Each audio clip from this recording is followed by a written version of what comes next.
दोषैरेतैः कुलघ्नानां वर्णसंकरकारकैः उत्साद्यन्ते जातिधर्माः कुलधर्माश्च శాశ్వతాః.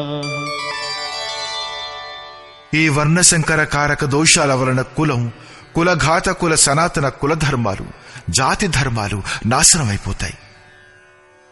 కులధర్మమే సనాతనమని, శాశ్వతమని అర్జునుడు అనుకుంటున్నాడు. కాని శ్రీకృష్ణుడు ఈ మాటల్ని ఖండిస్తూ ఇలా అంటాడు: ఆత్మయే సనాతన శాశ్వత ధర్మం. వాస్తవిక సనాతన ధర్మాన్ని తెలుసుకోవడానికి ముందు మనిషి ఏదో ఒక రూఢినే ధర్మమనుకుంటాడు. సరిగ్గా ఇదే ప్రకారంగా అర్జునుడు కూడా అనుకుంటున్నాడు. శ్రీకృష్ణుని మాటలలో అది ఒక రూఢి మాత్రమే.